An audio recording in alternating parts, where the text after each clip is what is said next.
Je refuse que les frères camerounais incriminent mon champion toute catégorie.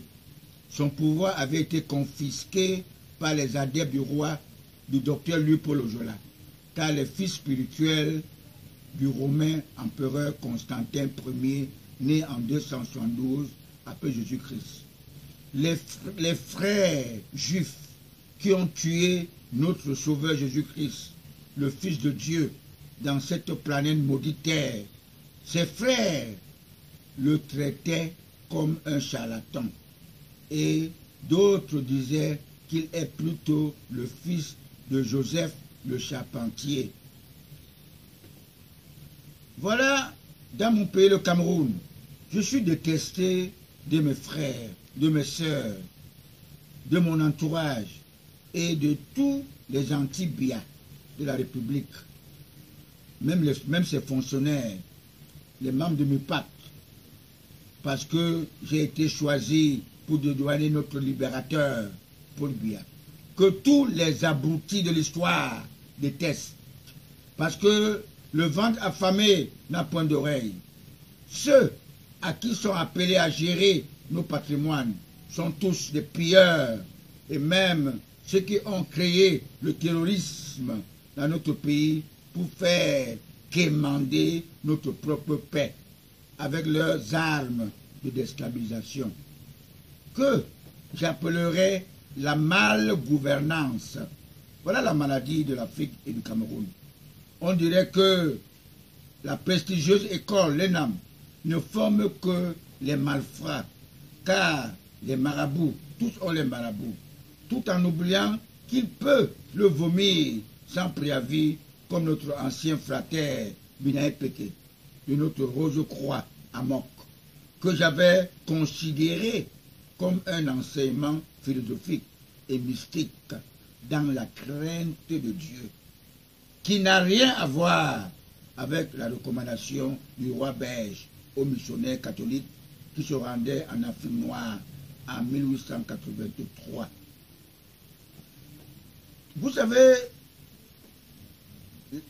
Congo belge, avec Lumumba, Patrice, il a été tué pour son opinion, parce qu'il voulait confier le Congo belge aux soviétiques. On a préféré mettre l'animal de Mobutu.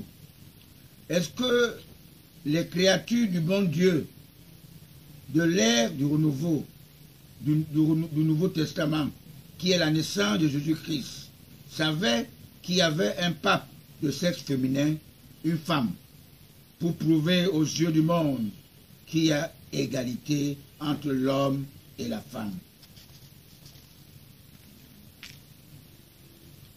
Pour montrer à ceux qui signent le mariage pour tous, qui sont des malades mentaux, Dieu, notre Père qui est aux cieux, par amour pour nous, les hommes, Adam, pour éviter qu'ils se trouvent isolés au jardin d'Éden, Dieu a préféré façonner Ève, la femme, par sa propre main. Cela veut dire que la femme est la compagne de l'homme. Elle n'est pas esclave de l'homme. Et c'est la femme qui procrée, pas l'homme. Moi qui suis votre humble serviteur, j'ai passé 12 mois dans le ventre de ma maman, maman Julienne, ma mère qui se trouve au paradis, alors que mon père, Mathieu, se trouve au purgatoire depuis 1973. Mais je demanderai à mon Dieu, l'unique Allah, de bien vouloir le retirer de là, car il ne savait pas ce qui le poussait à détester ma jolie maman.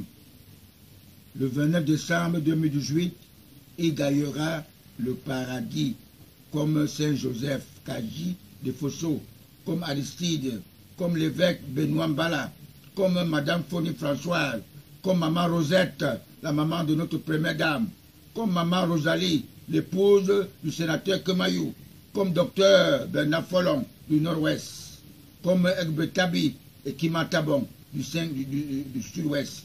Ils sont tous allés retrouver les Ruben, Umnobe, les Ouangé Ernest. Ils sont nombreux. Je peux vous dire que les nationalistes ne meurent jamais. Plus tard que jamais, vous saurez que Paul Biya est le vrai nationaliste. Mais très muet, très discret. Il ne s'agite pas, car il sait que le porc ne dit jamais qu'il est gras. Mais sa progéniture ressemble à leur père. Il n'y a que les fanfarons, des tonneaux vides, qui usurpent d'être des enfants de notre Père de la Nation.